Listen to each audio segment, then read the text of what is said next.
অলোকনাথ বিছানার ওপর থ মেরে বসেছিলেন।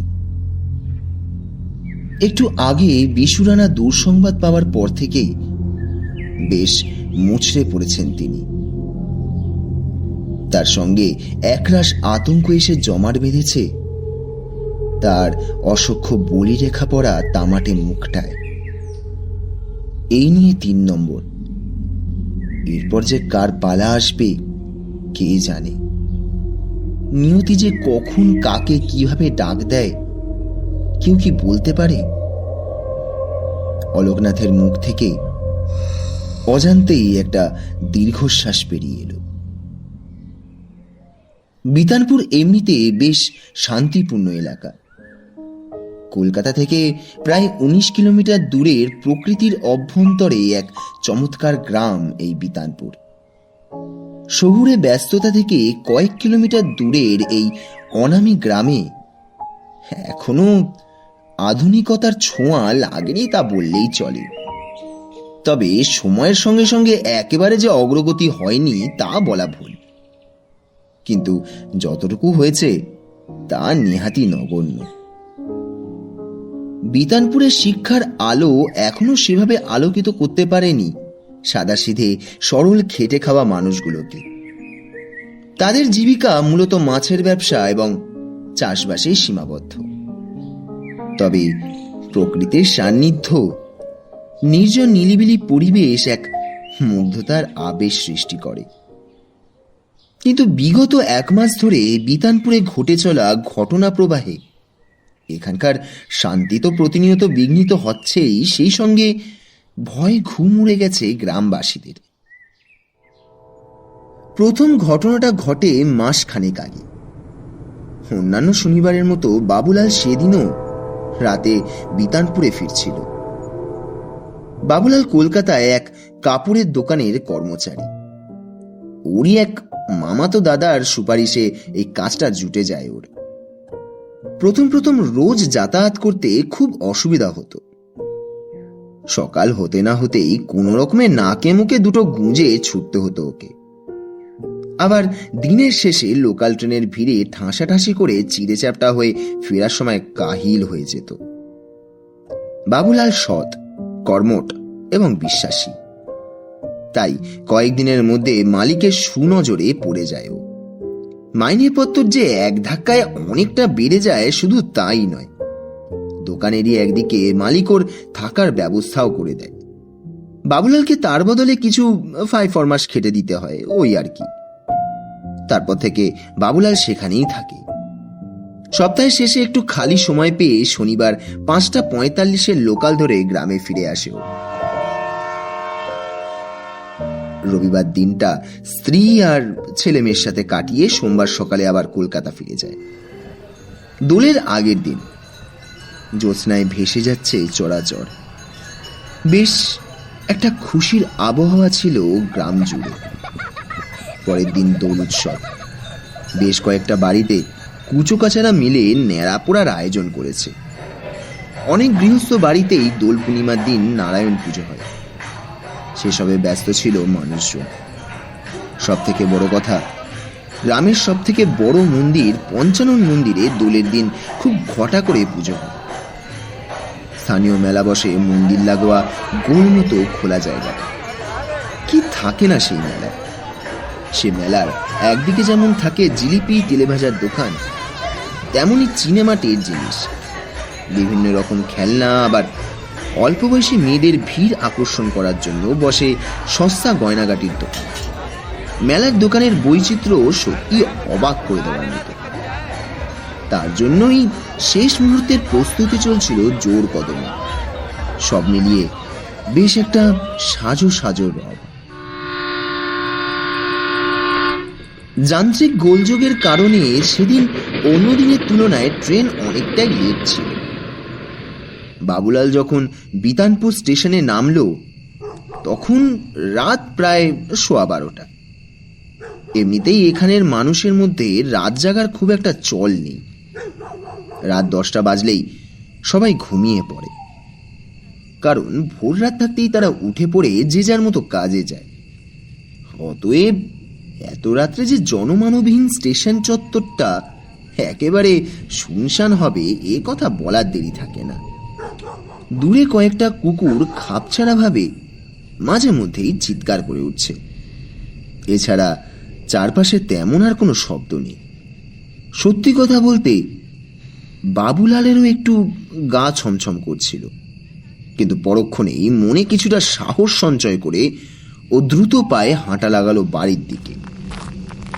স্টেশন থেকে কিছুটা ডান দিকে গিয়ে সোজা হাঁটলেই ডান হাতে অবৈতনিক স্কুল পড়ে। তা পার করে কিছুটা এগোলে একেবারে শেষ প্রান্তে বাবুলালের ছাঁচের বেড়ার বাড়িটা। বাবুলাল ক্লান্ত অবসন্ন শরীরে যতটা সম্ভব তাড়াতাড়ি হাঁটছিল। হঠাৎ স্কুলের কাছে এসে একটা শুকনো ডালে হোঁচট খেয়ে ওর মুখ থেকে অজান্তেই একটা শব্দ ছিটকে এলো। পড়ে যেতে গিয়েও কোনো মতে নিজেকে সামলে নিয়ে ডালটা রাস্তা থেকে সরিয়ে দিয়ে সামনে চোখ যেতেই বাবুলাল রীতিমতো শিউরে উঠল। স্কুলের চাতালের ওপর চিত হয়ে শুয়ে আছে হারু সরখেল, যাকে সবাই একটাকে হারু মাতাল বলে চেনে। হারু দিনের বেলা ভ্যান চালায়, তবে সারাদিনের উপার্জনের বেশিরভাগটাই ব্যয় করে দেয় দেশি মদের ওপর। সন্ধ্যা থেকেই আকণ্ঠ মদ্যপান করে সে। বেসামাল অবস্থায় কখনো ল্যাম্পোস্ট জড়িয়ে ধরে, তার সাথে বেসুরো গান গাওয়া, কখনো বা রাস্তাঘাটে ঘুমিয়ে পড়া। প্রত্যেকটাই নিত্য নৈমিত্তিক ব্যাপার। তবে ওই যে কথায় বলে, যাতে মাতাল তালে ঠিক। হারু নাম করা মাতাল হলেও নেশার ঘরে কখনো কারোর অনিষ্ট করেনি, ফলে তার সেরকম কোনো শত্রু আছে বলেও কোনোদিন শোনা যায়নি। তাহলে হারুর এই অবস্থা কে করল? হারু শুয়ে আছে ঠিকই, তবে তার প্রাণ যে তার শরীর ত্যাগ করেছে। এ কথা বলার জন্য কোনো ডাক্তার বুদ্ধি হওয়ার প্রয়োজন পড়ে না। চাতালটা টাটকা রক্তে ভেসে যাচ্ছে। সাদা চত্বরটা থেকে কিছুটা রক্ত গড়িয়ে এসে পাশের রাস্তাটাকে ভিজিয়ে দিয়েছে। হারুর পরনের লুঙ্গিটা অনেকটা উপরে উঠে গেছে, গায়ে কোনো জামা নেই। প্রবল আক্রোশে কে যেন সারা দেহটার থেকে জায়গায় জায়গায় মাংস খুবলে নিয়েছে। সেসব জায়গাগুলোয় আলো পড়ায় আরো ধুকতগে দেখাচ্ছে। থেতলানো মাথা, মুখটা সামান্য হাঁ করা, বাঁ চোখটা উপড়ে নেওয়ায় একটা বিভৎস রূপ সৃষ্টি হয়েছে। বাবুলাল এক দৃশ্যে কতক্ষণ তাকিয়েছিল কে জানে। সম্মতি ফিরতেই খানিকটা আতঙ্কে তার কণ্ঠনালী বেয়ে উপর দিকে উঠে এলো। বাবুলাল টলতে টলতে রাস্তার ওপরেই বসে পড়ে, তারপর হড়মড় করে বমি করে ফেলে।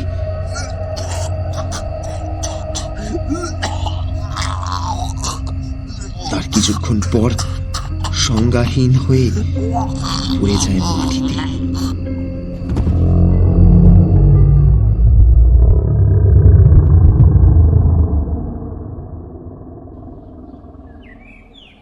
যাক বাবা, অবশেষে চোখ মেলেছে বাছাধন। আমি তো ভাবলাম বুঝি এসেই গেছে মালটা। পরদিন সকালে বাবুলাল যখন চোখ মেলল, তখন সে প্রথম দেখল পরিমল বাবুর মোটা গোলগাল গোফওয়ালা মুখটা। একদম সামনেই বিশালাকার চেহারা নিয়ে তার উপর ঝুঁকে কথাগুলো বললেন থানার দারোগা পরিমল শিকদার। বাবুলালের স্ত্রী ভেবেছিল হয়তো কোনো কাজ পড়ে যাওয়ায় সে এই সপ্তাহে আর আসতে পারেনি, তাই এই নিয়ে সে আর বিশেষ মাথা ঘামায়নি। সকাল হতেই ব্যাপারটা জানাজানি হয়ে গেছে এবং গ্রামে হই হই পড়ে গেছে। ইতিমধ্যে তার আশেপাশে একটা ছোটখাটো জটলা জমে গেছে। দোল পূর্ণিমার সকালটা যে এভাবে শুরু হবে তা সবারই অকল্পনাতীত। বাবুলাল ধীরে ধীরে উঠে বসল।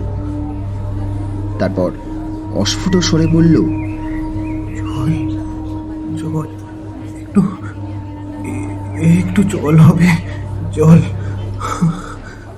ভিড়ের মধ্যে থেকে কেউ তার হাতে একটা জলের বোতল এগিয়ে দিল। খানিকটা জল ঢক ঢক করে খেয়ে একটু ধাতস্থ হয়ে এসে চারপাশ দেখতে লাগলো। অদূরেই দাঁড়িয়ে আছে একটা পুলিশ ভ্যান। তারই আশেপাশে কয়েকটা কনস্টেবল এদিক ওদিক ঘুরঘুর করছে। স্কুলের চাতালের দিকে তাকিয়ে তার গত রাতের ঘটনাটা মনে পড়ে গেল। বডিটা সরিয়ে নিয়ে যাওয়া হয়েছে চাতাল থেকে। সে জায়গায় রয়েছে চাপ চাপ রক্তের দাগ। সেদিকে তাকিয়ে পরক্ষণেই আঁতকে উঠল সে। কিরে, কি দেখছিস ওদিকে? কাল রাতে কোথায় ছিলি? আচমকাই তার দিকে প্রশ্ন ছুড়ে দিলেন দারোগা বাবু। আমতা আমতা করে কিছু একটা বলতে গিয়েও বাবুলাল বুঝতে পারল ওর গলা শুকিয়ে কাঠ হয়ে গেছে। কিরে, কথা কানে যাচ্ছে না নাকি? তোর মুখ কিভাবে খোলাতে হয় আমি জানি। চল থানায় যা। দারোগা বাবুর ধমক খেয়ে নাকি থানায় যাওয়ার ভয়ে কে জানে এই প্রথম বাবুলাল মুখ খুলল। থানায়? থানায় কেন স্যার? কেন থানায় কেন স্যার? আমি আমি মানে মানে আমি তো কিছু করিনি স্যার। হ্যাঁ হ্যাঁ, কেন? বাবুলালের গলা কেঁপে গেল। আগে চল তো, বেশি কথা বাড়াস না। চল চল গাড়িতে। পরিমল বাবুর তাড়া খেয়ে বাবুলাল উঠে পুলিশের গাড়িতে বসল। কিছুক্ষণের মধ্যেই তার রওনা হলো থানার উদ্দেশ্যে। লোকাল পুলিশ এলো ঠিকই, দফায় দফায় জিজ্ঞাসাবাদও চলল। তবে কিনারা কিছুই হলো না। ধীরে ধীরে হাড়ুমাতাল স্মৃতির অন্ধকারে তলিয়ে গেল। পরের ঘটনাটা ঘটল এর ঠিক দিন 10 পর। এই গ্রামের বিত্তশালীদের মধ্যে 1 নম্বরে অবশ্যই চৌধুরীরা। পূর্বপুরুষদের জমিদারি ছিল তাদের। তবে এখন তা না থাকলেও পূর্বপুরুষের বানিয়ে যাওয়া জায়গা জমি থেকে ভালোই আয় হয় ওদের। চৌধুরীদের মূল আয় অবশ্যই তাদের মাছের ব্যবসা থেকে হয়। বাড়ির পেছন দিকে পুকুর আছে তাদের। সেখানের মাছই বাজারে বিক্রি হয়। মাছ অবশ্য জাল ফেলে ধরে তাদের বহু বছরের পুরনো জেলে রামু। সেদিন সকালে রামু গেছিল জাল ফেলতে। সেদিন সকালটা কেমন যেন ঝিম ধরা লাগছিল ওর। রামু খেয়াল করল চারিদিকে অদ্ভুত রকমের একটা নিস্তব্ধতা। তবে এমনটা তো হয় না সচরাচর। ভোরবেলা চারিদিকে আধো আধো সূর্যের আলো পড়ছে, কিন্তু একটা পাখিও ডাকছে না। কেমন যেন থমথমে হয়ে আছে পরিবেশটা। হঠাৎ পুকুরের দিকে তাকিয়েই রামুর বুকটা ছ্যাঁত করে উঠল। পুকুরে কি যেন ভেসে উঠেছে, বেশ বড়সড় মতো জিনিস। বাদামি কাপড় দিয়ে তার অগ্রভাগ ঢাকা। রামু ভালো করে দেখার চেষ্টা করল। এত বড় মাছ? না, মাছ তো না। তবে কি ওটা? এক মুহূর্ত পরে বোঝা গেল তার অনুমানই সঠিক। রামু বুঝতে পারছিল তার বুকের মধ্যে উত্তেজনার পারদ চড়ছে। তবুও যতটা সম্ভব মাথা ঠান্ডা রাখতে হবে। আগে নিশ্চিত হওয়া দরকার জিনিসটা কি। রামু ধীরে ধীরে জলে নেমে জিনিসটার নাগাল পাওয়ার চেষ্টা করল। কিছুটা কসরত করার পর সে জিনিসটাকে ডাঙায় তুলতে সক্ষম হলো ঠিকই, কিন্তু ততক্ষণে তার হৃৎপিণ্ডের রক্ত চলাচল কয়েক গুণ বেড়ে গিয়েছে। অত্যাধিক লাফালাফি করতে করতে তা যেন মুখ দিয়েই বেরিয়ে আসবে, বা হয়তো হঠাৎই বিনা নোটিসে থেমে যাবে। রামু যে জিনিসটাকে টেনে তুলেছে সেটা আর কিছু নয়, একটা মানুষের নিথর দেহ। বেশ মোটাসোটা চেহারা, গায়ে বাদামি রঙের মলিন গেঞ্জি, পায়ে সাদা রঙের পাজামা। জয়দেব মহিলাকে চিনতে রামুর একটুকু অসুবিধা হলো না। মৃতদেহটা এমনিতে অক্ষত অবস্থাতেই রয়েছে, কিন্তু তার বাঁ চোখটা নেই। সে জায়গায় একটা বড়সড় ক্ষত সৃষ্টি হয়েছে। সেদিকে তাকিয়ে রামু রীতিমতো শিউরে উঠল। রামু প্রতিকূল অবস্থাতেও মাথা ঠান্ডা রাখতে জানে ঠিকই, কিন্তু তারও তো একটা সীমা আছে। এতক্ষণ ধরে যে চিৎকারটা তার গলার কাছে আটকে ছিল, সহসাই সেটা চারিদিক কাঁপিয়ে অতর্কিতভাবে বেরিয়ে এলো। বাবা গো, কর্তাবাবু, শিগগির একবার এখানে আসেন। দেখেন কি সর্বনাশ হয়ে গেছে। ও কর্তাবাবু! রামুর চিৎকারে চৌধুরী বাড়ির সকলের যে ঘুম ভেঙে গেল এ কথা বলাই বাহুল্য। খানিক বাদে চোখ কচলাতে কচলাতে সেখানে উপস্থিত হলেন কর্তাবাবু, অর্থাৎ দেবনারায়ণ চৌধুরী। কাঁচা ঘুম ভেঙে যাওয়ায় তার মুখে চোখে বিরক্তি স্পষ্ট। কি হলোটা কি রে? সাত সকালবেলায় এরকম হেঁড়ে গলায় চেঁচাচ্ছিস কেন? বাড়িতে কি ডাকাত পড়েছে নাকি? না না গো, ডাকাত না। দেখেন বাবু, দেখেন, ওদিকে তাকিয়ে দেখেন, কি সর্বনাশ হয়ে গেছে গো। রামু হাউমাউ করে কেঁদে ফেলল। রামু ইশারা করে সামনে দেখালো। দেবনারায়ণ সেদিকে একবার তাকিয়ে হুড়মুড় করে ছুটে গেলেন সেদিকে। দেবনারায়ণ জয়দেবের মৃতদেহের সামনে ঝুঁকে পড়লেন ঠিকই, তবে তার অভিব্যক্তি কেমন হলো তা ঠিক বোঝা গেল না। ততক্ষণে চৌধুরী বাড়ির বাকিরাও সেখানে এসে জড়ো হয়েছে। বেশ কিছুক্ষণ ধরে চলল চাপা গুঞ্জন। দলে দলে ভিড় করল গ্রামের লোকজন। বোঝাই যাচ্ছে তারা রীতিমতো ভয় পেয়েছে। প্রাথমিক বিস্ময় কাটাতে দেবনারায়ণ নিজেই লোকাল থানায় ফোন করলেন। এরপরের ঘটনা সংক্ষিপ্ত। আগের বারের মতো এবারেও পুলিশ এলো। রুটিন জিজ্ঞাসাবাদ চলল, কিন্তু 10 দিনের মাথায় ঘটে যাওয়া দ্বিতীয় খুনেরও মীমাংসা হল না। এত তাড়াতাড়ি পরপর দুটো নৃশংস ঘটনার পরে গোটা গ্রামটাকে গ্রাস করলো এক অজানা আতঙ্ক। মানুষ সন্ধ্যার পর ঘর থেকে বের হওয়া বন্ধ করে দিল। কুসংস্কার যেন আরো বেশি করে পেয়ে বসলো গ্রামের মানুষগুলোকে। ঝাড়ফুঁক, তন্ত্রমন্ত্র এসবের বেড়াজাল শক্ত করে বেঁধে ফেলল বিতানপুরকে। পরিমল শিকদার তার টেবিলে পড়ে থাকা হালকা সবুজ রঙের পেপার ওয়েটটা 2 হাতের মধ্যে নিয়ে সেটা ঘুরিয়ে ফিরিয়ে দেখছিলেন। তার মনের মধ্যে ঘুরপাক খাচ্ছিল অনেক প্রশ্ন। বিতানপুর গ্রামে 10 দিনের মাথায় দুটো খুন হয়ে গেল, তারপরেও 15 দিন কেটে গেল, অথচ পুলিশ এখনো 20 পাও জলে।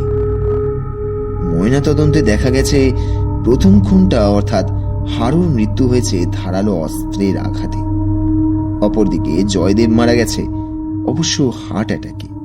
কিন্তু তাহলে তার 5 চোখটাই বা উপড়ে নিল কে?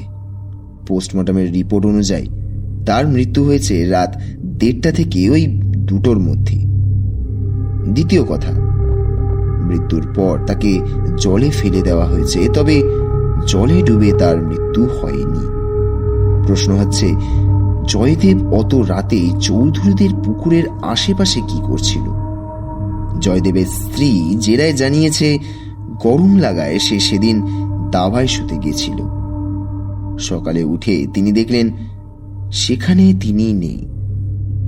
তার খোঁজাখুঁজি করতে করতেই পরে তার মৃতদেহ আবিষ্কৃত হয় চৌধুরীদের পুকুরে।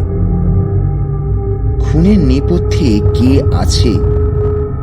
এরকম শান্তিপূর্ণ জায়গায় এরকম খুন কেই বা করছে, আর কেনই বা করছে?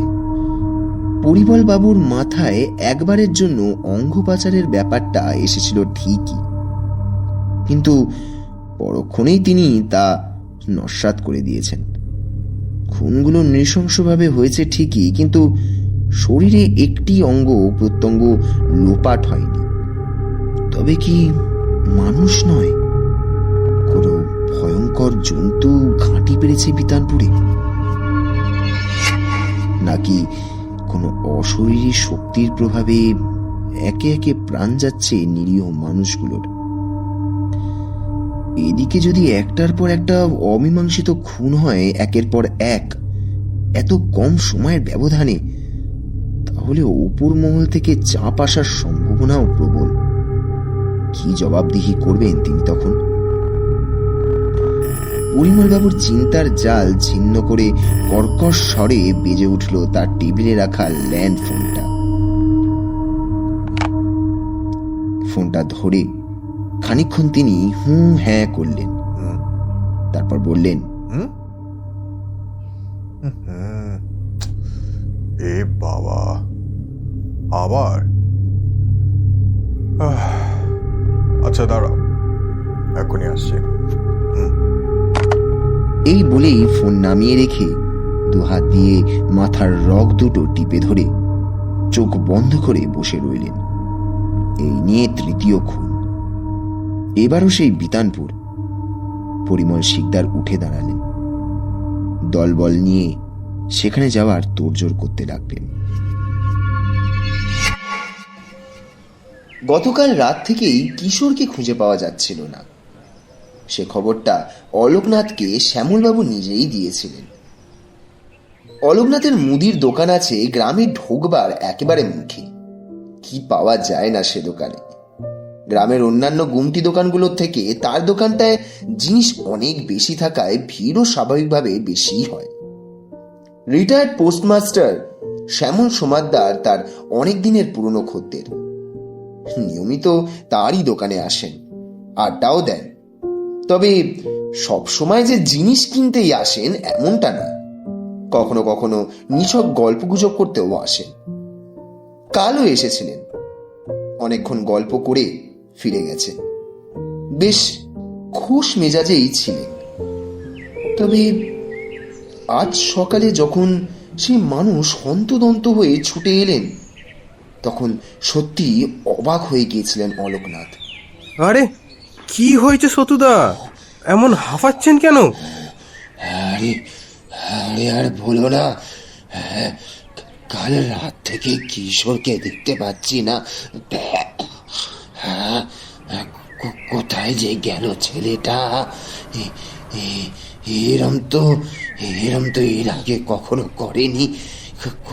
কোথায় গেল বলো তো? আরে বাচ্চা ছেলে, এদিক ওদিক কোথাও ঘুরতে গেছে হয়তো, খানিক বাদেই ফিরে আসবে। আপনি ও নিয়ে অত ভাববেন না, বসুন বসুন, আরে বসুন না। অলোকনাথ তার দোকানের বাইরে রাখা বেঞ্চিটার দিকে ইঙ্গিত করে। শত্রুঘ্ন বাবুর স্ত্রী অনেকদিন আগেই গত হয়েছেন। ছেলেমেয়েরাও কেউ এখানে থাকে না। সেই থেকেই তার দেখভাল করে 18-19 বছরের এই ছেলে কিশোর। কিশোরকে বেশ কিছু বছর আগে দেশের বাড়ি থেকে বিতানপুরে নিয়ে এসেছিলেন তিনি।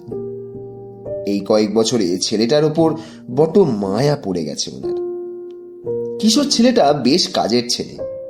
বাজার হাট, রান্না বান্না এবং ঘরের যাবতীয় কাজকর্ম সে একা হাতেই সামলায়। তার শোয়ার ব্যবস্থা শত্রুঘ্নবাবুর বাড়ির একতলার একটা ঘরে, উপরতলায় থাকেন শত্রুঘ্নবাবু নিজে।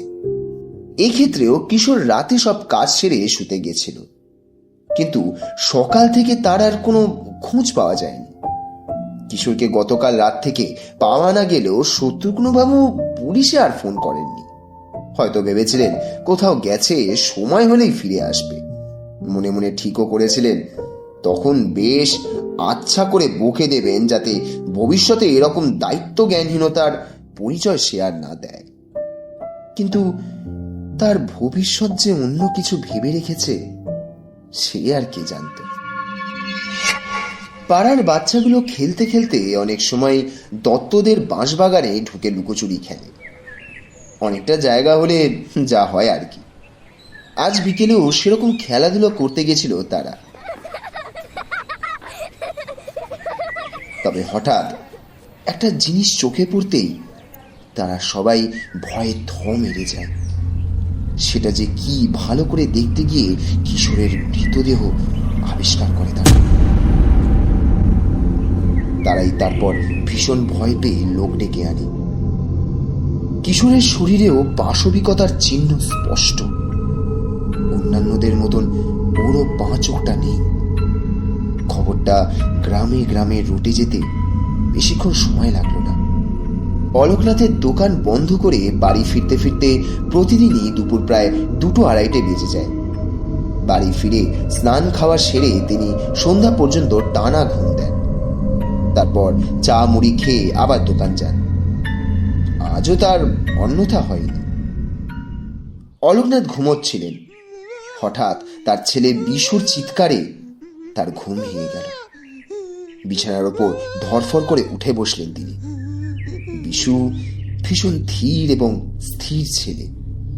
তার তো এমন উত্তেজিত হয়ে চিৎকার করার কথা নয়। আর এই সময়টা অলোকনাথ ঘুমায় বলে সে সচরাচর এ ঘরে আসেও না। আরে এই এই কি কি কি হয়েছে? হ্যাঁ, চিৎকার করছিস কেন? হ্যাঁ, এত চিৎকার করছিস কেন? আর আর আর তুই এত হাঁপাচ্ছিস কেন? হ্যাঁ, অনেকটা দৌড়ে আসার ফলে বিশু হাঁফাচ্ছিল। দম নিয়ে কথাগুলো বলল বিশু।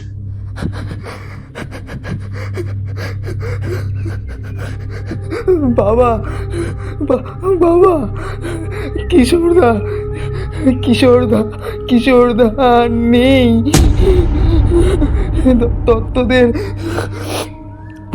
দত্তদের বাঁশবাগানে।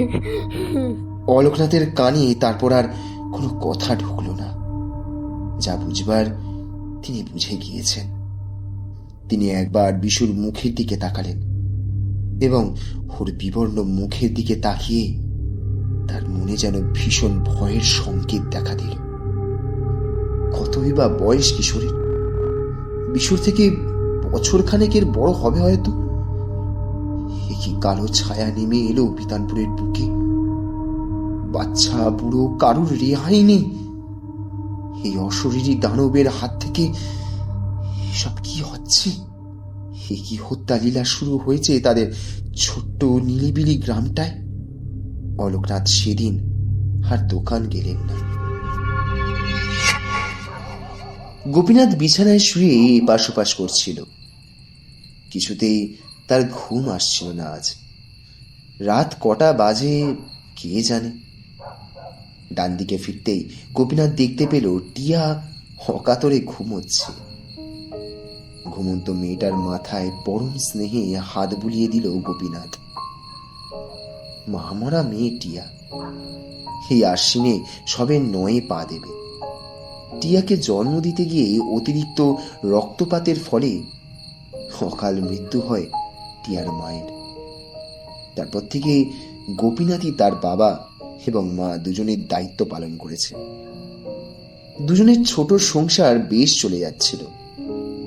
এর মধ্যেই হঠাৎ বছর 2 আগে ধরা পড়ল টিয়ার সেই রোগটা। স্লিপ ওয়াকিং না কি যেন একটা বলে। সহজ ভাষায় বলতে গেলে ঘুমের মধ্যে হাঁটা আর কি। এমনিতে বাইরে থেকে দেখে কিছু বোঝার উপায় নেই। প্রায় দিনই রাতে ঘুম থেকে উঠে দরজা খুলে বাইরে বেরিয়ে যায় টিয়া। তাকে শত ডাকলেও সে তখন সাড়া দেয় না। কেমন যেন ঘোরের মধ্যে থাকে। পরদিন সকালে তাকে কিছু বললেও সে কিছুই মনে করতে পারে না। প্রথম দিকে কলকাতায় নিয়ে গিয়ে ডাক্তার দেখিয়েছিল গোপীনাথ। ওষুধপত্রও চলছে বিস্তর। কিন্তু লেদার কারখানার কাজ করে আর কতই বা মাসিক আয় হয়। তাই কিছুটা বাধ্য হয়ে চিকিৎসা মাঝপথে বন্ধ করতে হয়েছে ওকে। তবে তারপর থেকে গোপীনাথ খুব সজাগ থাকে। টিয়া ঘর থেকে বেরোলে সেও নিঃশব্দে তার পিছু নেয় এবং তাকে অনুসরণ করে, আবার একসাথে বাড়িও ফিরে আসে। বলা তো যায় না, ওইটুকু মেয়ে যদি রাত বিরেতে কোনো বিপদ ঘটে যায়। এই পৃথিবীতে গোপীনাথের নিজের বলতে তো আর একমাত্র টিয়াই আছে, তাই তাকে রক্ষা করতে এটুকু সতর্কতা অবলম্বন করতেই হয় ওকে। সিলিং এর দিকে তাকিয়ে আকাশ পাতাল ভাবছিল গোপীনাথ। হঠাৎ একটা মৃদু শব্দে সোজা হয়ে বসল সে। টিয়া আবারও উঠে পড়েছে এবং ধীর পায়ে কেমন যেন ভূতে পাওয়া মানুষের মতো দরজার দিকে এগোচ্ছে। গোপীনাথও আর দেরি না করে চট করে উঠে দরজার হুড়কো টেনে টিয়ার পিছু নিল। এই গ্রামের মন্দির বলতে দুটো, পঞ্চানন মন্দির ছাড়াও বটুকেশ্বর মন্দির বলে একটি মন্দির আছে। তা পার করে কিছুটা হেঁটে গেলেই স্বাস্থ্য কেন্দ্র। জায়গাটার নাম হাসপাতাল পাড়া। টিয়া আজ বাড়ি থেকে বেরিয়ে বটুকেশ্বর মন্দিরের রাস্তাটা ধরল। গোপীনাথও যথারীতি তার পিছন পিছন হাঁটছিল। হাসপাতাল পাড়া ঢুকতেই একটা আওয়াজ কানে এলো গোপীনাথের। কোনো এক চারপাই জন্তু ঘাস পাতা চিবলে যে আওয়াজটা হয় অনেকটা সেই রকম, কিন্তু আওয়াজের তীব্রতা স্বাভাবিকের থেকে অনেকটাই বেশি। গোপীনাথ কান পেতে আওয়াজটা শোনার চেষ্টা করল। আওয়াজটা হয়তো সামনের দিক থেকেই আসছে, কিন্তু সে বেশিক্ষণ দাঁড়াতে পারল না, কারণ ততক্ষণে টিয়া অনেকটা এগিয়ে গেছে। তবে খানিকটা এগোতেই সে বুঝতে পারল তার অনুমানই সঠিক। টিয়া যেদিকে এগোচ্ছে আওয়াজটাও সেদিক থেকেই আসছে। টিয়া স্বাস্থ্যকেন্দ্রের সামনে হঠাৎ দাঁড়িয়ে পড়ল, আর তখনই গোপীনাথের চোখে পড়ল ব্যাপারটা। স্বাস্থ্যকেন্দ্রের ডান দিকে খাল আর বাঁ দিকে ছোটখাটো জঙ্গল, সামনে অনেকটা খোলা জায়গা। সেখানে বসে ঝোপের দিকে ঘুরে একটি করছে, আর সেখান থেকে সৃষ্টি হয়েছে এই আওয়াজটির। কানের পর্দা যেন ফেটে যাওয়ার উপক্রম সেই আওয়াজে। তবে মানুষের পায়ের শব্দে কিনা কে জানে। লোকটি এবার ওদের দিকে ফিরল, কিন্তু লোকটির মুখ দেখতে পাওয়ার কোনো সম্ভাবনাই নেই, কারণ সে তার দুই হাঁটুর মধ্যে মুখ গুজে বসে আছে। তার দৃষ্টি মাটির দিকে নিবদ্ধ। হঠাৎ সে ঘাসের ওপর আঁকিবুকি কাটতে লাগলো এক মনে। তারপরেই সেই সাংঘাতিক ঘটনাটা ঘটল। মাটি ফুঁড়ে বেরিয়ে আসতে লাগলো একের পর এক স্ফুলিঙ্গ। পরক্ষণেই তা বদলে যেতে লাগলো ওখানের চার পায়ে জীবে। মুখটা কেমন এক শুয়োরের মতো, পশ্চাৎ ভাব অনেকটা ঘোড়ার মতো, আরশোলার সুরের মতো লম্বা কি সব পেরিয়ে মাটিতে ছুঁয়েছে। মত্ত জানোয়ারগুলো যেন প্রচন্ড ক্রোধে রক্ত জল করা হুঙ্কার দিয়ে পাগলের মতো দাপাদাপি করছে। কি কুৎসিত সেই দৃশ্য! সেই রকম বিষ পচা গন্ধে নিমেষে ভরে গেল চারিদিক। গা গুলিয়ে উঠল গোপীনাথের। লোকটা হঠাৎই এবার উঠে দাঁড়ালো। তখনই তাকে স্পষ্টভাবে দেখতে পেয়ে গায়ের রোম খাড়া হয়ে গেল গোপীনাথের। মানুষ না বলে ছায়ামূর্তি বলা ভালো বোধ হয়। উচ্চতায় প্রায় 8 ফুটের কাছাকাছি লম্বা, আর ঝিরঝিরে শরীরটা একদিকে হেলে পড়েছে। মাথা ভর্তি উস্কো খুস্কো পাটের দড়ির মতো চুল। সবচেয়ে উল্লেখযোগ্য তার মুখমণ্ডল। ডান দিকটা ঝলসানো, আগুনে পুড়ে গেলে যেরকম হয় ঠিক তেমন। বাঁ দিকটা স্বাভাবিক হওয়ায় তার বিভৎসতা যেন কয়েক গুণ বেড়ে গেছে।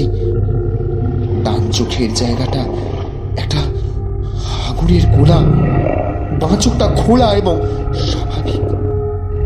লোকটা এরপর একটা অদ্ভুত কাণ্ড করলো। সে হঠাৎ তার ডান হাতটা সর্বশক্তি দিয়ে কামড়ে ধরলো। তারপর সেখান থেকে কিছুটা মাংস খাবলে মুখে পুড়ে নিয়ে করে চিবোতে চিবোতে এগিয়ে আসতে লাগলো গোপীনাথের দিকে। গোপীনাথের বুকের ভেতর যেন কয়েকশো হাঁপড় ওঠানামা করছে। এ আর যেই হোক না কেন, কোনো মানব নয়, না হলে কেউ তার নিজের মাংস এত তৃপ্তি করে খেতে পারে? গোপীনাথ যে কতক্ষণ ওভাবে তাকিয়েছিল কে জানে। বিদ্যুৎ চমকের মতো একটা কথা তার মাথায় খেলতেই সঙ্গে সঙ্গে তার সম্মতি ফিরল। লোকটা যেভাবে হাত বাড়িয়ে এদিকে আসছে, তাতে আর কয়েক মুহূর্ত পরেই টিয়া তার নাগালে চলে আসবে। আর তার লক্ষ্য যে টিয়াই, তা সে ছায়ামূর্তির পূর্ণ দৃষ্টি আর মুখটা দুপাশ দিয়ে গড়িয়ে পড়া লালা থেকেই পরিষ্কার বোঝা যাচ্ছে। এদিকে টিয়া তখনও মূর্তির মতো সেখানেই দাঁড়িয়ে। কোন এক অশুভ শক্তির অজানা মন্ত্র বলে তার চলৎ শক্তি হারিয়েছে। গোপীনাথ তার অগ্রপশ্চাৎ চিন্তা না করে ছায়ামূর্তির বিপদ সীমা অতিক্রম করার ঠিক আগের মুহূর্তে টিয়াকে একটা টান দিয়ে সরিয়ে দিল। টিয়া একটু থতমত খেয়ে গেল, যে আর কিছুই করার নেই। ফলস্বরূপ গোপীনাথের হাত ক্ষত বিক্ষত করে তুলল সেই অমানবের তীক্ষ্ণ ফলার মতো নখ। গল গল করে রক্ত তো পড়ছিলই, সেই সঙ্গে অসম্ভব জ্বালা করতে লাগলো ক্ষত স্থানটিতে। কিন্তু গোপীনাথের সেদিকে কোনো খেয়ালই নেই, কারণ ততক্ষণে টিয়াকে এক হাত দিয়ে শূন্যে তুলে নিয়েছে সেই নরপিশাচ। প্রথমবার মুখের গ্রাস হাতছাড়া হয়ে যাওয়ার প্রবল আক্রোশে গড়গড় করছে সে। গোপীনাথ মুহূর্তখানেক মূর্তির মতো দাঁড়িয়ে রইল, তবে পরক্ষণেই সে চোয়াল শক্ত করল। যে করে হোক এই রাক্ষসের হাত থেকে টিয়াকে উদ্ধার করতেই হবে। সংকল্প করল সে, হয় মরো কিংবা মারো। রাস্তার পাশেই পড়েছিল বেশ কিছু ভাঙা থান ইট। গোপীনাথ তার থেকে বেশ বড়সড় একটা আতলা ইট তুলে নিয়ে শরীরের দিকে তাকাল। মানুষটা তার মেয়েটাকে পাঁচকোলা করে তুলে নিয়ে পাগলের মতো শূন্যে ঘোরাচ্ছে। তার চারপাশে বিচরণ করছে সেই অশরীরী জীবগুলো। গোপীনাথের অব্যর্থ নিশানার কথা এই গ্রামের সবাই জানে। অনেক ছোটবেলা থেকেই গুলতি চালাতে ওস্তাদ সে। আজ পর্যন্ত তার টিপ একবারের জন্য বিফল হয়নি। গোপীনাথ একবার ইষ্ট দেবতাকে স্মরণ করে নিয়ে তার ছুড়ল পিশাচটার মুখ লক্ষ্য করে, এবং এবারেও ধান ইটের বাড়ি ঘা খেয়ে পিশাচটা টিয়াকে সঙ্গে সঙ্গে ছেড়ে দিল। তবে টিয়া মাটিতে পড়ে যাওয়ার আগেই গোপীনাথ দৌড়ে লুফে নিয়ে তাকে বুকে জড়িয়ে ধরল। তারপর আবার চোখ ফেরালো সেই পিশাচটার দিকে। সে এখন স্থির হয়ে দাঁড়িয়ে আছে। তার শরীর থেকে হাড় মাংস সব গুলে গুলে পড়ছে। তার বদলে ধীরে ধীরে ক্রমশ স্পষ্ট হচ্ছে একটি সৌমকান্তি মুখ। মুখটা পুরোটা ফুটে উঠতেই তার লুটিয়ে পড়ে গেল মাটিতে।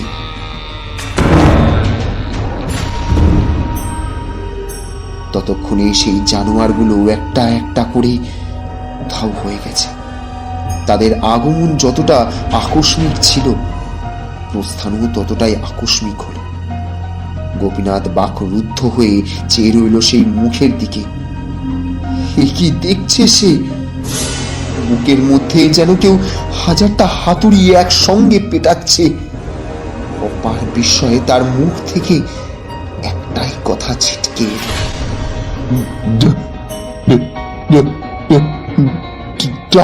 ডাক্তার বাবু।